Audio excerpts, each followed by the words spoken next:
Jumpa lagi bersama saya Pendeta Sahdin Nyarong di Tak Kenal Maka Tak Sayang. Kekristenan adalah tentang kepemimpinan rohani, kepemimpinan Kristen, kepemimpinan berdasarkan Alkitab, kepemimpinan Allah itu sendiri.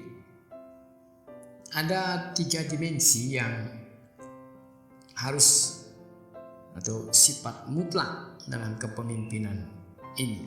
Yang pertama adalah persiapan Allah untuk kepemimpinan rohani di dalam gereja atau di dalam kepemimpinan umat Tuhan.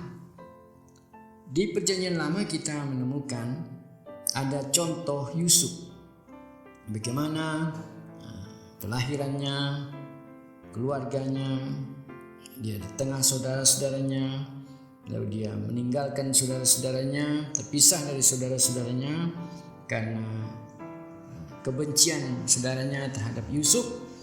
Lalu dia dijual, lalu dia tinggal di rumah Potifar dan dia dituduh berzina dan dia masuk ke dalam penjara dan dia ditinggal oleh orang-orang yang ditolong. Lalu akhirnya Tuhan sendirilah yang mengangkat Yusuf sehingga dia menjadi orang yang kedua di tengah-tengah antara orang yang bukan sebangsa, orang bukan seiman, yaitu di Mesir, di kekuasaan Raja Firaun. Nah, persiapan ini tarik, akhirnya kita mendapati bahwa tidak ada yang kebetulan, tidak ada yang satu seperti yang tidak ada hubungannya dengan maksud dan tujuan Allah. Dan muncullah Yusuf sebagai pemimpin, tapi bukan hanya sebagai pemimpin, sebagaimana ia katakan sendiri bahwa saudara-saudaranya manusia mereka-reka yang jahat, tapi dibalik semua itu atau yang tidak baik direkakan oleh manusia, saudaranya atau siapa saja, ya kan, dalam kehidupannya. Tapi akhirnya dia mengetahui bahwa ada maksud Tuhan, yaitu luar biasa untuk memelihara bukan hanya keluarganya, bukan hanya saudara-saudaranya atau keluarganya, tetapi Alkitab mencatat satu bangsa luar biasa, yaitu Israel. Yaitu ketika terjadi bala kelaparan di mana Yusuf dipakai oleh Tuhan untuk menyiapkan makan dan minum dalam arti keperluan fisik semua orang pada waktu itu, baik orang Mesir maupun juga umat Tuhan Israel, ditolong dengan kehadiran Yusuf yang dipersiapkan Tuhan sebagai pemimpin. Itulah kekristenan, itulah kepemimpinan, yaitu ada masa yang disebut dengan persiapan. Allah terlibat mempersiapkan Yusuf muncul sebagai pemimpin. Jadi tidak ada kepemimpinan yang dadakan, tidak ada kepemimpinan yang tiba-tiba muncul. Sebutnya itu. Yang berikutnya, dimensi kita harus tangkap dan perhatikan baik-baik adalah dimensi masa kepemimpinan, atau istilahnya jatuh bangunnya seseorang atau dalam kepemimpinan itu juga ditentukan oleh Allah. Alkitab berkata bahwa ketika Allah menetapkan seseorang, dalam penetapan Allah, dalam penentuan Allah, maka muncullah misalnya seseorang yang menjadi pemimpin, lalu muncullah seseorang yang menjadi imam, nabi, raja, hakim, rasul, dan seterusnya.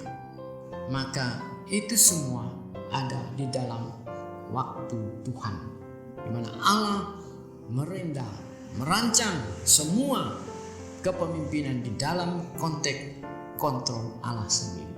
Entah itu panjang waktunya, misalnya 40 tahun, 30 tahun, atau 20 tahun, atau 10 tahun, atau 5 tahun, atau mungkin saja sehari setelah naik jadi raja, atau jadi nabi, atau jadi apa saja, maka bisa saja kalau bukan Tuhan yang terlibat di dalam kepemimpinan itu, maka masa waktu penetapan Tuhan harus merupakan unsur atau dimensi yang kepadanya kita takluk atau taat atau fahami dengan benar, bahwa lama atau sebentar atau ya tidak begitu lama seseorang memimpin, ini adalah dalam konteks kepemimpinan di mana Allah yang menetapkan, yang menentukan masa jatuh bangunnya seorang pemimpin yang ditetapkan oleh Allah dalam kepemimpinan iman atau rohani atau gereja.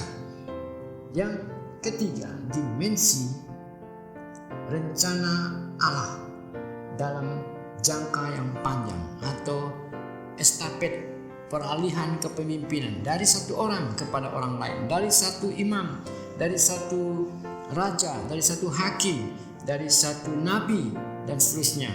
Itu juga merupakan dimensi yang penting dalam kepemimpinan Kristen, yaitu bahwa setelah misalnya kita tahu ada yang namanya Raja Saul, ada lagi yang namanya Daud, ada lagi yang namanya Raja Salomo, dan seterusnya dan seterusnya.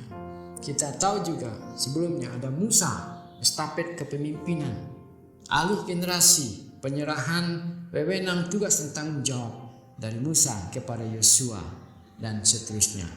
Lalu yang menarik, kita ingat Tuhan Yesus Kristus sendiri 3,5 tahun dia melayani, memilih murid-muridnya.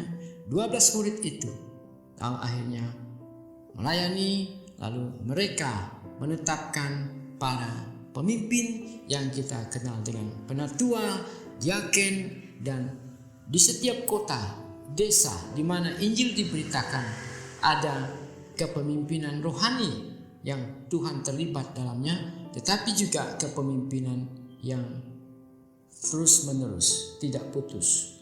Dalam sejarah gereja kita mengenal Polikarpus, Tertullianus, kita mengenal ada Martin Luther, dan sampai kepada kita sekarang ada para pemimpin rohani yang Tuhan tetapkan untuk meneruskan kepemimpinan di dalam pelayanan gereja Tuhan.